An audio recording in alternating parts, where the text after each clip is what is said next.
Hey, welcome back to the channel, Rob Sandstrom Designs. I'm going to put out this video even though it didn't turn out anything like I was hoping it would. I had hoped that I would have all of the software, Lightburn software footage in there so that as I'm going through on how I align the board and use the software together, that you'd be able to see what I was doing. That was the intent. Unfortunately, I found during the editing of this video that the screen that I was recording was not the one that had the Lightburn software on it. So it didn't turn out anything like I wanted. As a result, I had to determine whether it was even worth putting out this video and just moving on to the next video. That may turn out to be the best situation, or whether I should go ahead and show us engraving, show how I engraved the board in my laser. I decided to go ahead and show how I engraved the board and try to talk through it. It may not work out the way I'd hoped. If that's the case, please accept my apologies up front, but I at least wanted to show you the second part of how I put together this simple cutting board on my CNC. So the way I did it was I carved it on the CNC, and you can watch that in part one, and that one turned out adequate. That video turned out like I wanted it to. I took the design that I did in that first video and I transferred it from my CNC software, which is Vector VCarve Pro. I exported it as a SVG file, and that SVG file that I imported into Lightburn, and I was able to then line up that SVG file through my camera settings on Lightburn and actually have the board perfectly in line for carving the name in the location I wanted to. I try to talk through that and demonstrate that. Let me know whether it came across okay or not. Thank you for watching the channel. Right up front, if you would like what you're seeing, go ahead and hit the like button. If you want to see further content, hit subscribe.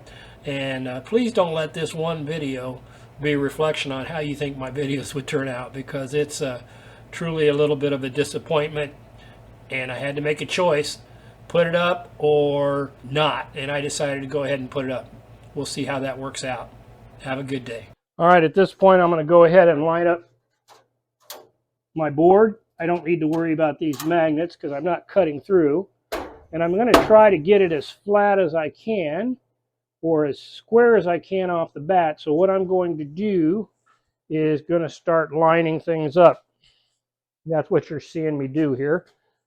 So I'm going to line this dot up right here.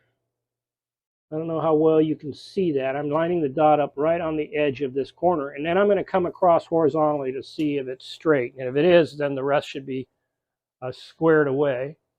Let's see if you can see that dot. I don't think so, but I'm going to, there's a red dot right here, and I'm going to move it across to the other side of the board. And I'm looking, and it's just slightly off. So I'm going to move it just up. And now that, let's move it back the other way. Make sure things haven't moved. So as an initial alignment, it moved just a touch. So there we go there. So that's going to be pretty close. And for now, that's all I need. I'm checking the zero height. Looks like I need to come up a little bit. Okay, that height is good. So the next step in this process is move this gantry out of the way. Well, this is a real bummer. I just went to start to edit this video and I noticed I had recorded the wrong screen the whole time. In an attempt to try to save this video, I am going to go through the software steps using a dummy piece of wood, and I'll try to keep that minimal just to show you what I'm doing in the software. Hopefully it won't distract you too much, but just think of the dummy piece of wood as the same one as the cutting board when I'm making the steps. We'll see if it works. If not, you'll let me know, I'm sure. So now we're in a blank screen for Lightburn software, and I'll try to walk through the steps I'm describing in the video. So one of the things that you'll see is that I've substituted in the pictures here, I've substituted a piece of wood for the cutting board but I'll stay focused on the cutting board itself, and it's primarily with what I'm doing with the camera. So let's take a quick look real fast, and I'll show you what I mean. So here's my camera control. I'm fortunate enough to have that, and when you hear me say update overlay in the video, you'll see this board instead of the cutting board. What you'll hear me describing in the video is being able to put the picture of the board in my laser using a camera that I have for my laser. When I say take a picture, it means I'm going to hit this update overlay button under camera controls. This is camera controls. I'm going to update, and now my board would be sitting right here. It would be the actual cutting board. So I'm going to import the SVG into the software, and when I do that, I'm going to have to rotate that board so it looks like the cutting board in there. So the way I do that is I select it, and then I can either use the rotate function over here, or I can simply hit the period and it will rotate at 90 degrees per section. So then what I'm doing is I'm placing this this frame over the top of that cutting board, and once I place the frame over the top of the cutting board, what I'm doing is going to the laser control, and I'm going to use the frame function right here. And when I use the frame function right here, the laser head will follow the outside profile, and I'm looking to see if the red dot in the outside profile is actually aligned with the board. And once it is, then I know I have perfect camera alignment along with what's actually on the board. So anything I change or anything I add by putting in the text, which I will do, is, let me give you an example here. I'll put the text in here, and I'll put a text right here, and let's put down the naves, which is the text that I used. I actually used Arial rounded, empty bold. Once I have that, then I can move it over into this area. So that's what you're going to see me doing in the software as I describe the software. You're going to see me actually putting the frame over the board. Then you'll see me go into the laser controls to frame it. And when I frame it, then what you're going to see me do is move the text and everything around until I have it located in the perfect spot. And now I'm going to take a snapshot with my camera and line it up to make sure everything looks like it's lined up. Hit update overlay. You can see my camera right here. Update overlay. And now this shows where the software believes the board is. And I'm going to take and I'm going to move this SVG so it sits over the board. Now you can see it's not a perfect match because there are slight alignments in the camera that you have to deal with. So the first thing I do is I put the frame over it, and then I'm going to actually frame this outer part right here, this section right there, and I'm going to watch it as it frames on the computer. And then I'm going to hit frame. So here we go. Now I can't see the red dot on that board at the moment. So we're watching, and it looks like it might be a little low. So I'm going to move that up just a hair. I would expect to see the dot more strongly. So now you see the dot going right along the edge there. So it looks like it needs to move to the right, maybe 1/8 of an inch, and up 1/8 of an inch, or maybe a little more than 1/8 of an inch. Okay, it's going right along the edge of the board. I don't know if you can see it, but I can see the laser, the beam director is right along the edge of the board. So that makes it just where I want it, and right along the edge of the board here, just like I want it. So that alignment is going to be good. And now I will actually frame the name just to make sure it's going where I think it needs to go, which is down here in the corner. Okay, that's better.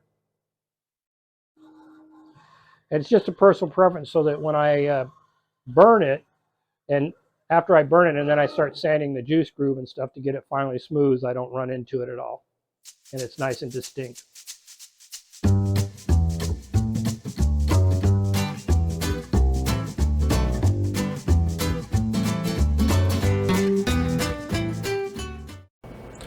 You'll notice the sander that I'm using here is the SurfPrep sander. It's my preferred sander when I have round-overed edges, and so I'm using it on this board because of the roundovers that I put on it, and also I can more easily sand into the juice grooves with that rounded sponge end, of this SurfPrep sander. So that's why you see me using the SurfPrep sander on this finishing part of the board. Once I sand it, I'll go ahead and water pop it, and I will then do another finish sand. One thing you didn't see me do was actually take that little ridge out that's up near the round over, and I did that also.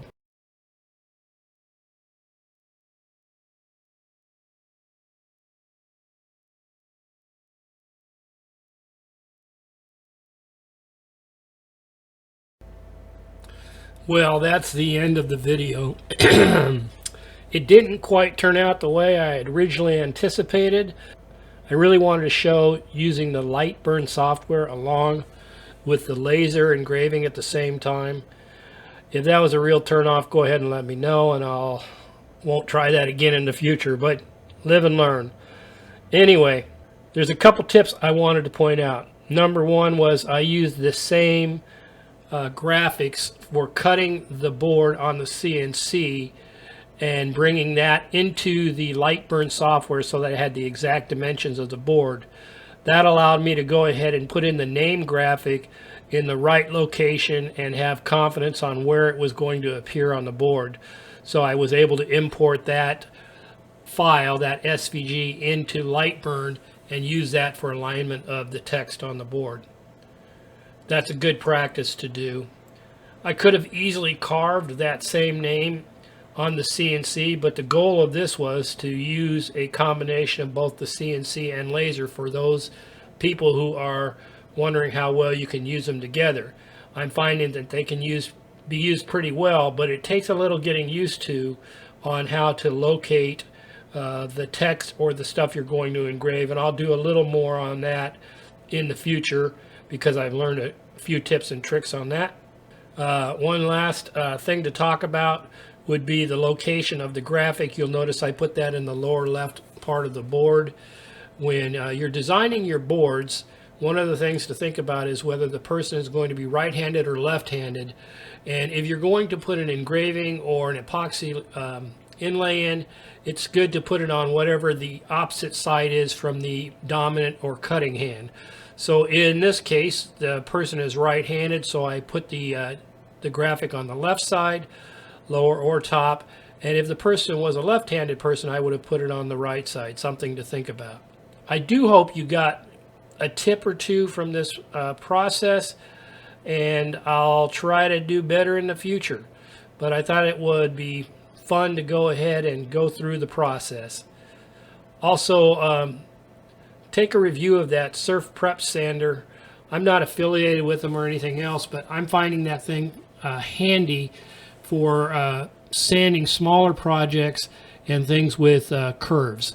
That foam pad is a really nice touch, and being only 3 inches by 4 inches, it's much easier to handle than, say, a big 6-inch random orbital sander, whether that's Festool or Merkur or any of the other ones. In fact, I think SurfPrep has a couple. With that, if you got anything out of this video, please share it with others. Give me a like and subscribe if you want to keep in touch with when I'm putting out information. It really helps the channel. Until we meet again in this medium, I hope things are going good for you, and I wish you the very best. Have a good day.